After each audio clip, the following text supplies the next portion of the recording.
hits today.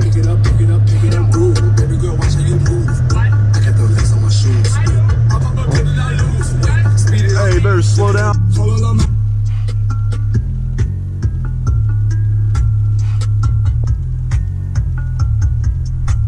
Alright guys, so we are out here today. Yeah, it's bad.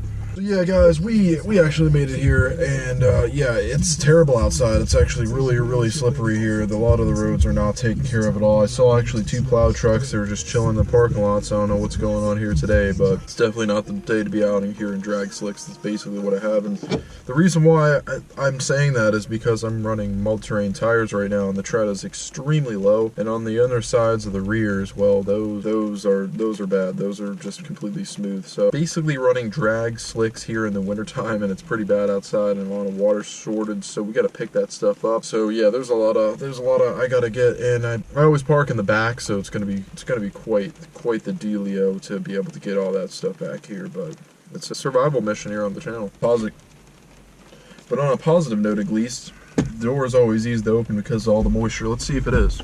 Oh my. Still cringy though. Let's go. After I fix the seat cover, dang it. Can someone send me some new ones? Oh man, whose idea was this? Oh my gosh, basically running drag. Let me show you that. Look at that. No tread. Look at the inside. Smooth.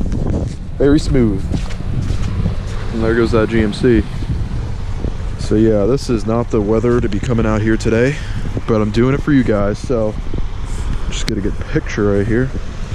Oh yeah, so I'm thinking about doing something about that exhaust. Let me know what you guys think. An exhaust setup I should do. That's definitely one of the things I do want to do to this truck. Do something with that exhaust, because obviously for how low that sits and everything, being that it's, well, there's a body lift on the truck, 1.5 inches, the pipe just looks hideous. It honestly looks terrible. No angle really makes up for it unless you're on the other side of the truck. So let me know what I should do about that exhaust. I want to do something. I need to get a new exhaust kit on here pronto. But yeah, I'm gonna get those parts tomorrow. Let's get inside. Holy cow.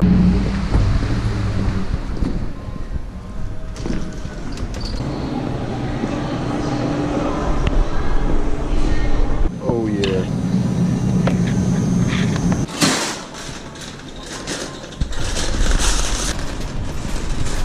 Alright, let's see what we can do here. I gotta get enough water for an entire year. It's always the way to go. Always got to bulk up, you know. Just bought over 30 waters. This should be good enough for now. Now the hard part is actually getting it back to the truck. And there we go.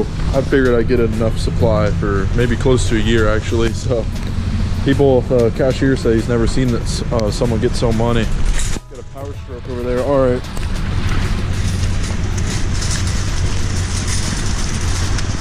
So far so good. Oh, the rain is coming down good now. I'm getting soaked. Look at that tire. Gosh. Pick them up truck now. Oh, this is dangerous. The rain is coming down good, but there's the pickup truck. We finally made it here. I'm gonna have to load all this up. It's getting wet. It's gonna be tough, but we made it. Mission accomplished. We got it all loaded up. Now I gotta move the cart back because I'm a good Samaritan, but it is freezing out here. I am completely soaked. Drifting. Oh my god. Oh. All right. Let's get back to this truck, man. It is so cold. Look at my hands. Gosh, dang it. Well, at least I'm not gonna ruin the interior too much because of this nice rag. Oh, all right. Gosh, I didn't think it would start raining that bad. It is absolutely freezing outside. Oh my gosh, it's because of the rain. It wouldn't be too bad if it wasn't raining, but that rain is very cold outside. Nothing to mess with. So we got it all loaded up back there. Look at that. That's just, it's obnoxious. Even like I said, the cashier and the bagger, they were honestly surprised about how much water. He didn't even want to ask. I just told him that I just wanted to stock up, you know, just get a lot. I do want to upgrade to a stainless steel, but I looked at what a Yeti gallon is, and how much it cost. It looks cool and all, don't get me wrong, but it's about $130 for a water bottle. I mean, I guess that would never leave my house because I usually carry that around the house and just drink out of a gallon. So I guess it might be a good investment, but it would take a couple years to make up for it. Right here, we didn't spend that much, but also, what's the carbon footprint on that? But I'm not gonna get into that right now. So, if you guys see that Colorado, brand new Colorado back there, you can see that red Colorado. That guy walked by, he said he liked my truck, said nice truck, and likes it and everything. So of course I thanked him and everything, but he never saw the front of the truck. I'm sure that if he saw the front, he'd probably be asking, you know, what happened instead of nice truck. I don't think anyone would ever say nice truck to what this truck looks like in the front. All right, you know what? That pile of snow is bothering me. I gotta clean that off.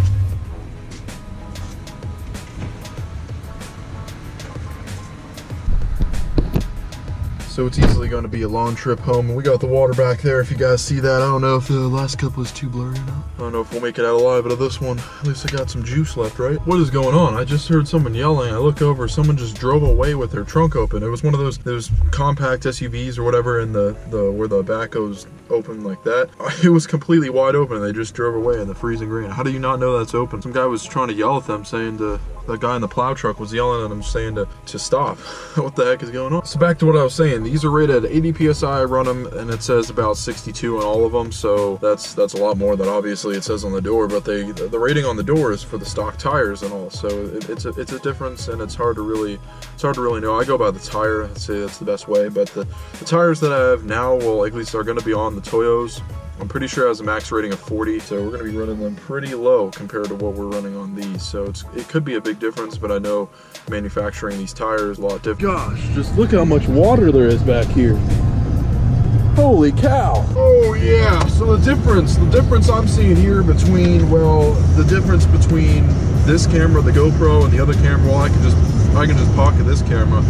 I say the sound is much better on the GoPro for, well, when there's audio involved. Whenever I'm playing music, it always transfers so much better to the sound clips through a GoPro opposed to the big camera. The big camera is always about voice. It picks that up amazingly, but not too much of the audio inside the camera. And the lens is another thing.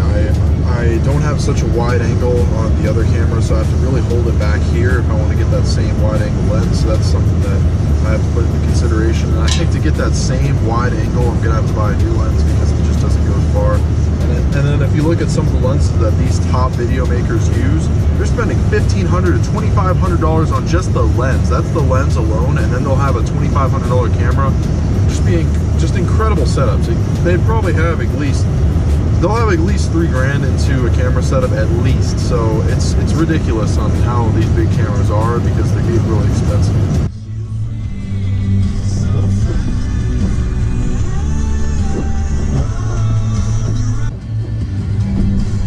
Here we go. In all seriousness, this is my favorite bookstore ever. I mean, yeah, you can just go to the local library, but they won't have all the stuff this place has.